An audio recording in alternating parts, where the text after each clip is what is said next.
ଶଙ୍କରପୁରର ଶଙ୍କରାଜାକୁ କିଏ ନ ଜାଣେ। ସେ ଅଞ୍ଚଳର ପିଲାଠୁ ବୁଢ଼ା, ଗଜା ଭେଣ୍ଡିଆ, ଭୂତ ପ୍ରେତ, ପିଶାଚ ଓ ଶୈତାନ, ଏମିତିକି ଶଙ୍କରପୁରର ବଣ ଜଙ୍ଗଲ, ପାହାଡ଼ ପର୍ବତ, ବିଲହୁଡ଼ା, ମାଟିଗୋଡ଼ି ପର୍ଯ୍ୟନ୍ତ ସମସ୍ତେ ଭଲ ଭାବରେ ଜାଣନ୍ତି ଏହି ଶଙ୍କରାଜାଙ୍କୁ। ଗାଁର ଯେତେ ବଗୁଲିଆ, ବାହାପିଆ, ବାଳୁଙ୍ଗା ଛୁଆ ସମସ୍ତେ ଶଙ୍କରାଜାଙ୍କ ପାଖରେ ଲୁଙ୍ଗୁରୁ ପୁଙ୍ଗୁରୁ ହେଉଥାନ୍ତି। ପାଟିରୁ କାହାର ବଚନ ବାହାରେ ନାହିଁ ଏହି ଶଙ୍କରାଜାଙ୍କ ପାଖରେ। କାରଣ ଭୂତ ପ୍ରେତ, ପିଶାଚ ଓ ଶୈତାନମାନଙ୍କୁ ମନ୍ତ୍ର ଓ ତନ୍ତ୍ର ବଳରେ ନିଜ ଆଙ୍ଗୁଠି ଆଗରେ ନଚେଇଥାନ୍ତି ଅଜା। ଆଉ ଅଜାଙ୍କ କଥାରୁ ଯିଏ ବହିର୍ଭୂତ ହେଲା ତା ଉପରେ ଶଙ୍କରାଜାଙ୍କ ଶୈତାନ ସବାର ହୋଇ ତା ହାଲତ ଖରାପ କରିଦେବ। କେହି ଶଙ୍କରାଜାଙ୍କ କଥାରେ କେବେ ପ୍ରତିବାଦ କରନ୍ତିନି। ଶଙ୍କରାଜାଙ୍କ ସବୁ କଥାରେ ମୁଣ୍ଡ ଟୁଙ୍ଗାରି ହଁ କରନ୍ତି। ଆଉ କେତେବେଳେ କାହାର କିଛି ଅସୁବିଧା ପଡ଼ିଲେ ଶଙ୍କରାଜାଙ୍କ ସାହାଯ୍ୟ ଲୋଡ଼ିଥାନ୍ତି। ଯେତେ ବଡ଼ ବିପଦ ଆସିଲେ ବି ଶଙ୍କରାଜା ଓ ତାଙ୍କ ଶୈତାନମାନଙ୍କୁ ବଳାଇ ଯାଏ ନାହିଁ। ତେଣୁ ଭଲରେ ହେଉ କି ମନ୍ଦରେ ହେଉ, ଖୁସିରେ ହେଉ କି ଡରି ମରି ହେଉ, ସେ ଅଞ୍ଚଳର ସବୁ ଲୋକ ଶଙ୍କରାଜାକୁ ଖୋଜିଥାନ୍ତି। ଶଙ୍କରାଜାଙ୍କର ଗୋଟିଏ ବୋଲି ନାତି ମନୁଆ। ସେ ଭାରି ଚଗଲା। ବାପା ମା, ସାହି ପଡ଼ିଶା, ବଡ଼ ସାନ, ଲଘୁ ଗୁରୁ କାହାରିକୁ ବି ଖାତିର କରେନି। ସେ ସମସ୍ତଙ୍କ ସାଥିରେ ସବୁବେଳେ କଳି ଝଗଡ଼ା କରିଥାଏ। ଶଙ୍କରାଜାଙ୍କର ନିଜର ବୋଲି କେହି ନାହାନ୍ତି। ଅଘରୀ ବୋଲି ଝିଅଟିଏ ଥିଲା, ଆଉ ସେହି ଝିଅର ଗୋଟିଏ ସନ୍ତାନ ଏହି ବାଳୁଙ୍ଗା ବାତେରା ମନୁଆ ବା ମନୋଜ। ମନୁଆ ତା ନିଜ ଗାଁ, ଘର, ସ୍କୁଲ ସବୁଠି ସବୁବେଳେ ସମସ୍ତଙ୍କ ସାଥିରେ ବାଳୁଙ୍ଗାମି କରେ। ଭାରି ଅମାନିଆ ସେ, କାହା କଥା ମାନେନି, କାହାକୁ ଖାତିର କରେନି।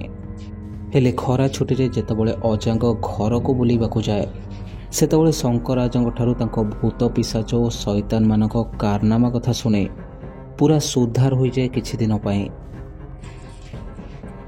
ଆଉ ଯଦି ବେଶୀ କିଛି ବଦମାସି କରେ ତେବେ ଶଙ୍କରାଜା ତାଙ୍କ ବ୍ରହ୍ମ ରାକ୍ଷସକୁ ଡାକି ପ୍ରଶ୍ନ କରାଇଥାଏ। ଠିକ୍ ଉତ୍ତର ଦେଇ ନ ପାରିଲେ ବ୍ରହ୍ମ ରାକ୍ଷସର ଅଟ୍ଟହାସ ଶୁଣି ପୁରା ସାବାଡ଼ ହୋଇଯାଏ ମନୁଆ। ହେଲେ ମନୁଆ କାହିଁକି, ସେ ଅଞ୍ଚଳର ସବୁ ବାଳୁଙ୍ଗା ବିଛୁଆତିମାନଙ୍କୁ ଏମିତି ସାବାଡ଼ କରିଥାନ୍ତି ଶଙ୍କରାଜା। ସେଥର ଗ୍ରୀଷ୍ମ ଛୁଟିରେ ଶଙ୍କରପୁରର ଶଙ୍କରାଜାଙ୍କ ଘରକୁ ବୁଲିବାକୁ ଯାଇଥାଏ ମନୁଆ। ଉଦୁଉଦିଆ ଦ୍ୱିପହରରେ ମନୁଆ ଅଜାଙ୍କ ସାଥିରେ ନଦୀକୁ ଗାଧୋଇ ଯିବା ପାଇଁ ଜିଦ୍ ଧରି ବସିଲା। ଯେତେ ଯିଏ ବୁଝାଇଲେ ବି ବୁଝୁନଥାଏ। ଶେଷରେ ମା ଅଘୋରୀ ତାକୁ ସାବାଡ଼ କରିବା ପାଇଁ ଶଙ୍କରାଜାଙ୍କୁ ଅନୁରୋଧ କରି ଡାକି ଆଣିଲେ।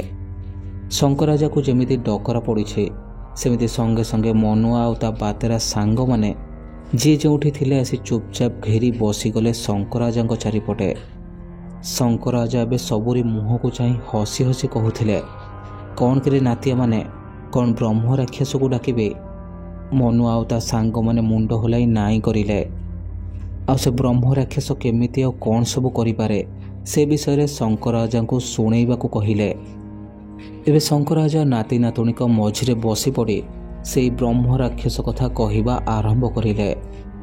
ଅଜା କହିବା ଆରମ୍ଭ କଲେ, ବୁଝିଲ ପିଲାମାନେ, ଆମ ଏଇ ଶଙ୍କରପୁରର ନଈବନ୍ଧ କଡ଼ରେ ଥିବା ଝାମ୍ପୁରା ବରଗଛରେ ଗୋଟିଏ ବିରାଟ ବ୍ରହ୍ମ ରାକ୍ଷସ ରହୁଥିଲା।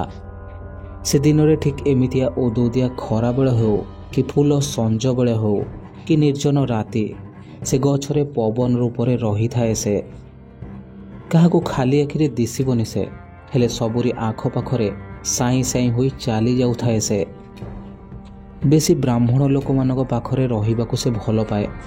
ଅଲଗା ଜାତିର ଭୂତମାନଙ୍କ ପାଖ ମାଡ଼େନି ସେ।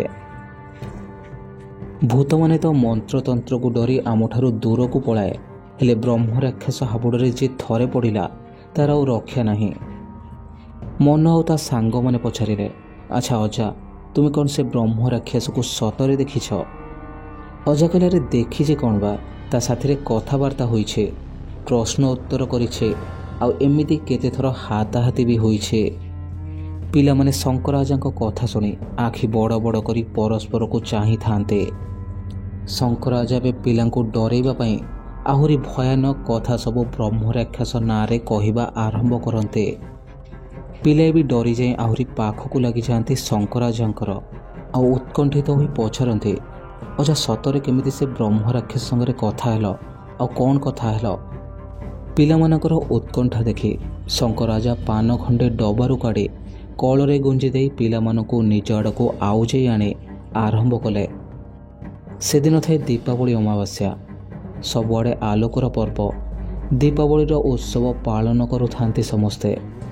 ଘରେ ଘରେ ଦୀପାବଳି ସାଙ୍ଗକୁ ପ୍ରୟାଗ ଶ୍ରାଦ୍ଧ ଚାଲିଥାଏ। ବଡ଼ ବଡ଼ୁଆଙ୍କୁ ଡକା ପଡ଼ୁଥାଏ। ବଡ଼ ବଡ଼ୁଆ ହୋ ଅନ୍ଧାରରେ ଆସ, ଆଲୁଅରେ ଯାଅ, 22 ପାହାଚେ ବସି ମହାପ୍ରସାଦ ଖାଇ ଗଡ଼ ଗଡ଼ଉଥାଅ, ଅମୃତ ଦୃଷ୍ଟିରେ ଆମକୁ ଚାହିଁଥାଅ। ଏମିତି ସମସ୍ତେ ସେଦିନ ପିତୃପୁରୁଷମାନଙ୍କୁ ଆବାହନ କରିଥାନ୍ତେ। ତେଣୁ ସଭିଙ୍କ ପିତୃପୁରୁଷମାନେ ପୃଥିବୀକୁ ଆସିଥାନ୍ତି। ସେଦିନ ସନ୍ଧ୍ୟା ସମୟରେ ମୁଁ ଯଜମାନଙ୍କ ଘରକୁ ପ୍ରୟାଗ ଶ୍ରାଦ୍ଧ କରିବା ପାଇଁ ପୁରୋହିତ ସାଜି ଯାଇଥିଲି। ପ୍ରାୟ 5-7 ଘର ଶ୍ରାଦ୍ଧ କାର୍ଯ୍ୟ ସାରି ଘରକୁ ଫେରିଲା ବେଳକୁ ରାତି 1 ବାଜିଲାଣି। ରାତି ଅଧିକ ହୋଇଯାଇଥିବାରୁ ମୁଁ ତରତର ହୋଇ ଚାଲି ଆସୁଥାଏ। ଏତେ ବାଟ ଭଲରେ ଭଲରେ ଚାଲି ଆସିଲି। ହେଲେ ଯେତେବେଳେ ସେହି ନଈ ଅତଡ଼ି ପାଖରେ ଥିବା ବରଗଛ ପାଖରେ ପହଞ୍ଚିଛି, ସେଇଠି ଝଡ଼ ହୋଇ ମୋ ଆଗରେ ଉଇ ମାଟି ପୁଳାଇ ଝାଡ଼ି ହୋଇଗଲା। ମୁଁ ତ ସେମିତି ଚୁପଚାପ ହୋଇ ଠିଆ ହୋଇଥାଏ। କିଛି ସମୟ ପାଇଁ ସେମିତି ଚୁପଚାପ ହୋଇ ଠିଆ ହୋଇ ରହିଲି।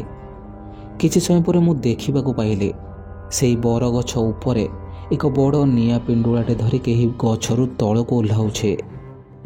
ଅଳ୍ପ ସମୟ ପରେ ସେହି ଲୋକଟି ଆସି ମୋ ଆଗରେ ଠିଆ ହୋଇଗଲା। ଲଙ୍ଗଳା ହୋଇ ଲୋକଟା ମୋ ଆଡ଼କୁ ମାଡ଼ି ଆସୁଥିଲା।